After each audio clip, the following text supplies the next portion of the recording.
everyone. I'm going to talk to you today about a malware family called 9002. It's a targeted malware family used a lot by Chinese threat actors. All right, cool. So what is 9002? It's a remote access tool. It has upload, download, execute functionality, literally everything you need to get the job done if you're a targeted threat actor. It's gone by a bunch of different names. It's been called NAID, Lynx, McRat, McProxy. You know, that's what happens with malware.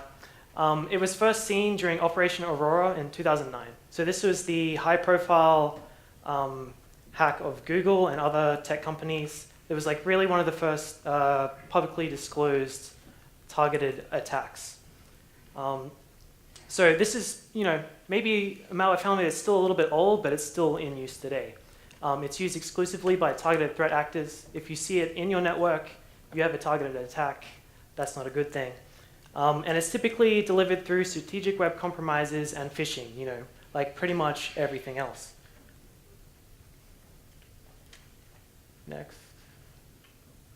All right, so 9002, the malware itself it's a little bit interesting, but what's more interesting is how it was used and how it's evolved. So I'm just going to quickly go over what makes 9002 different from other targeted malware and what makes it the same. So like a lot of Chinese targeted malware, they pack the code, but they don't pack the strings.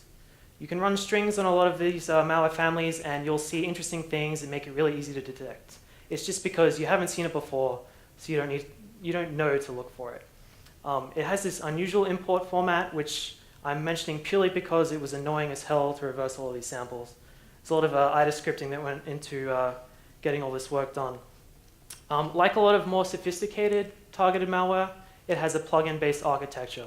It has built-in functionality, but that can be extended by uploading new files, which will run alongside the malware and use the same command and control channel. It has this unusual rat uninstall event, which is how it manages to call back to uninstall the malware. It sort of runs agnostic of how it is installed on the system.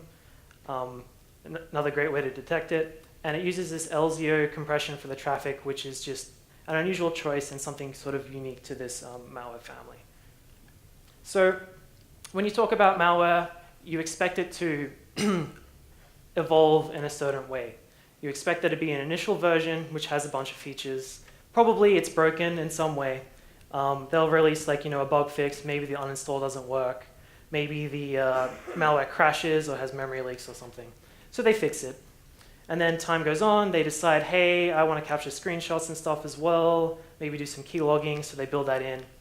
And eventually, someone finds out about this malware family, and they go, hey, look at this thing I found, and they talk about it. And then a couple of different things can happen. Maybe they'll go back and re-engineer it enough to the point where they think that they won't be detected anymore. Maybe they'll stop using it altogether. It depends. The interesting thing about this malware family, though, is that it doesn't look like this at all.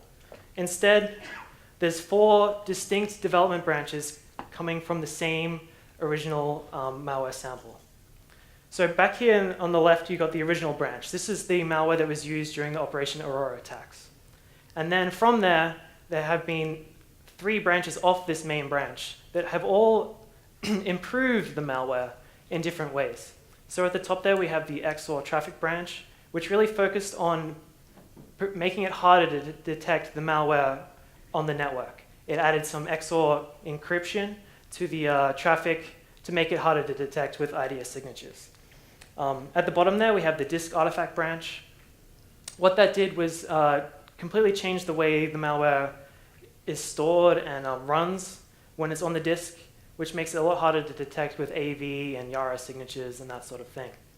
And finally, there was a rat branch, which decided to put some of the plugins in by default and make some changes to make that all work. So we had 4 distinct branches. So you got to ask yourself, why is it this way? Why do they not just make it better in for traffic detection and file system detection? There's a few theories. My personal theory is that the malware was used during these high-profile attacks and was publicly reported, and so this group didn't use it anymore. But they had affiliated groups. Maybe they had friends, maybe they had other people in the organization within where they work that are, need malware families. And so they shared this code, and that led to different threat groups taking the malware and adapting it in their own way to try and improve it and use it in their day-to-day operations. So the thing to note is that although there's these different branches, they all evolved independently, and there was no sharing of the improvements between different branches. So that slide there is just for the people that don't get to listen. And yeah, so the XOR traffic branch focused on modifying the network traffic. There was 3 major versions. At one point, they dropped 2 different traffic revisions within the same month. So I imagine that they were in some sort of intrusion, and they got detected on the network, and so they decided they needed to change it, and they did. Most of these revisions still use links as a user agent string, which is pretty indicative of something weird. I mean, either you have a targeted attack or you have someone actually using links. I don't know why. There has this weird set of debug strings unique to this branch. There's this dog create a loop thread. It's in all the variants from this branch. I don't know why. I don't know what it means. Something about something. It has this slight modification of the rat uninstall string. It uses this format string to put a random number at the end of it, which I guess they thought would stop detection, but it still has the exact same rat uninstall in the weird casing. So it's still pretty easy to detect that. This artifact branch is a little bit more interesting. It focused on changing the malware resident on disk, changed the way the imports worked, it stopped using events. It did a better job of packing the code on disk so that there was none of those easily identifiable strings. But the interesting thing it did was that it changed the way the configuration and the malware payload was stored. Instead of being in the binary that runs when the system boots up, those 2 parts are stored in the registry. So what this means is that there's a loader component which runs when the system boots up, does its unpacking and all its fancy stuff, and then calls back to the registry to take out the malware payload, unpack that, and then run that. So what that means is that when you have this file, you don't know what it is, you run it in a sandbox, or you submit it to AV, there's no registry key for it to pull the malware from, so it doesn't do anything bad. It completely hides it from those sort of detections, which makes it a lot more challenging to discover. Finally, there's the rat branch. It just includes the keylogger by default. I guess they had a better idea of their targeting when they were using this one. They knew that they wanted keylogging on this machine straight away. There's some few changes in the configuration format in order to support this. And they had a different set of debug strings. They had this whoa, try to get better. Maybe that's a call out to someone else on the team. I don't know. They had some more colorful language in some of the other debug strings. And it started to use a randomly named mutex instead of an event, just to mix things up a little bit, I guess. So I said my theory before on how I think the malware came to be like this. Just 2 other theories there to quickly explore, which may be true, but I personally don't think so. The first is that there's a single development source producing different versions of the malware as requested. So there might be one guy with access to the source code, and someone says, hey, I'm getting detected at the network level, do something about it. So he changes the network format. And there might be another team going, hey, I'm getting detected on disk, do something about that. To me, that doesn't make a lot of sense, because then you're intentionally crippling your other operations. One team isn't getting the disk improvements, one team isn't getting the network improvements. It doesn't really make a lot of sense from a projected success perspective. You're hampering your chances of success. The other possibility is that there's impersonation of existing groups as a false flag operation. I think this is entirely possible, but I think this doesn't explain why the malware was developed the way it is. It's a lot of work to reverse engineer a malware sample and build a command and control server that replicates the original one without access to it to study it. I'm sure maybe in the original branch, people might be doing this, but it would be a lot more work to take another malware family and then develop additional features for it in order to try and impersonate someone, because then you're really still not impersonating them anymore, you're someone else. So as I said earlier, my personal theory is that the source code was shared amongst affiliated groups. It could be that the A team had the source code and they stopped using it, got passed to the B team and the C team and then the D team or something. Or it could be that there was someone who posted it online in some sort of underground forum, and then as people saw that, they started to use it. It's hard to say. Like, I don't have access to any of that information, so I can only postulate as to what actually happened. Now that you know a little bit about this malware family, what can you do to protect yourself against malware families like this one? So this is targeted malware, so the standard targeted threat actor playbook applies. Every target has a unique command and control server. Every target organization gets their own sample compiled, has a different hash. So hashes and C2s aren't going to work for initial detection. Once you are compromised, and you know, it can be very helpful in finding more samples within your network. But if you're getting an external feed notifying you of targeted malware in your environment, that means that someone else knew before you did, which is probably a pretty bad thing. So what's the approach? You want to instrument everything, network, get logging, get IDS, the endpoint, have any of the endpoint solutions on there or something like that, filtering your email. So instrument all these things and then apply intelligence and countermeasures to them. You want to be checking for malware and malware families like this as many ways as you can.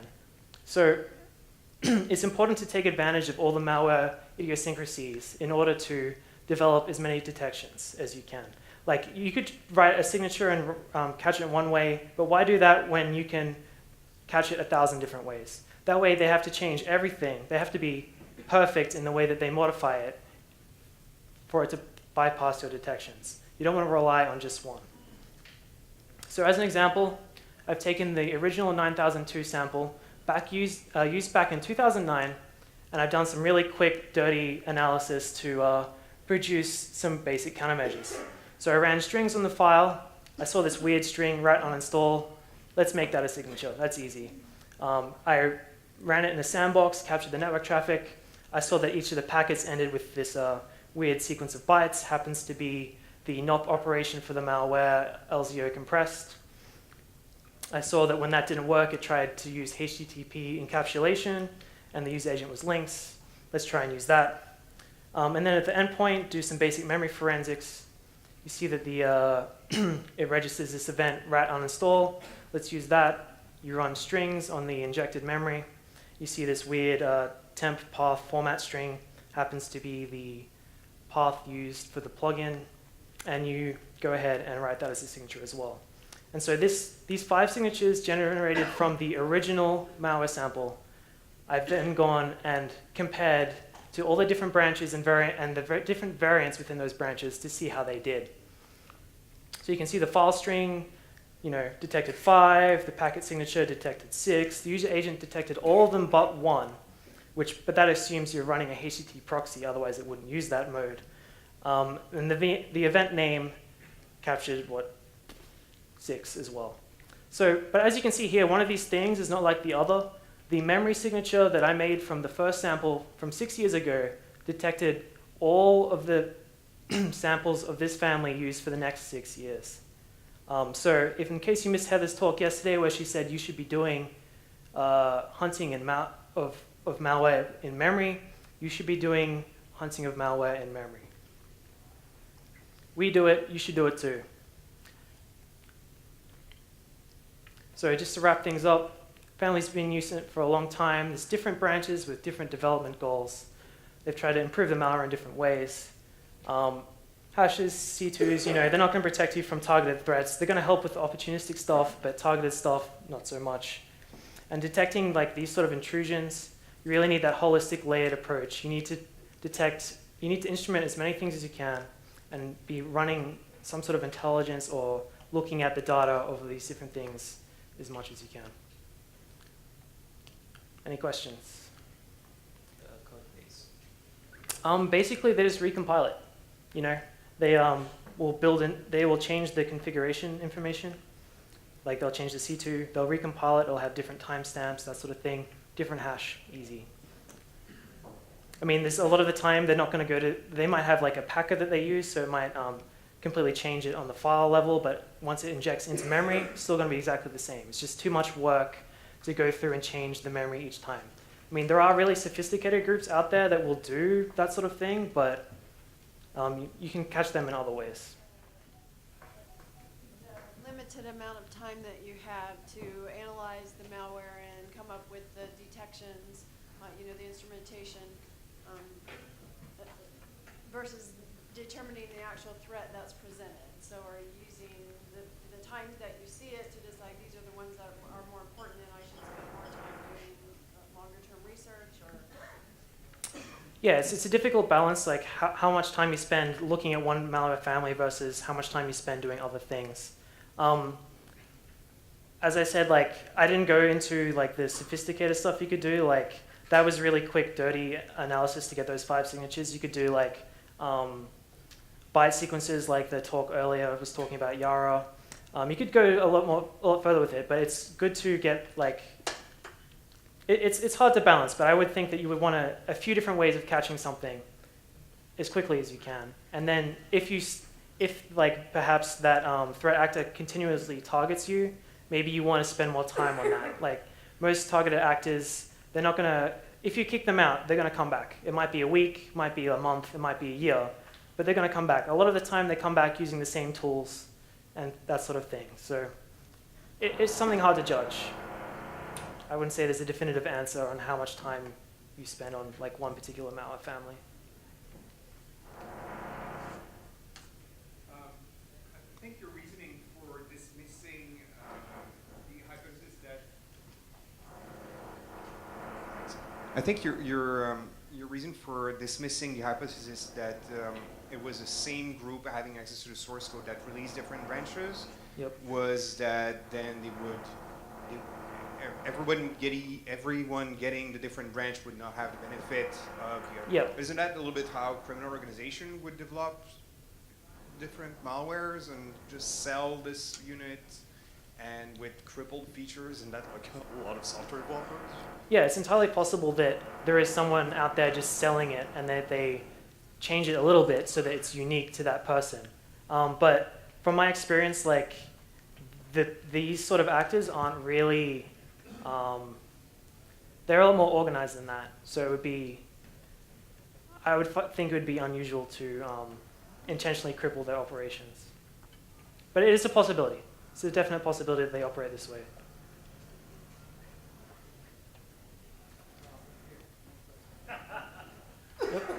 All right, that's going to be it for today. All right, thanks. Big round of applause.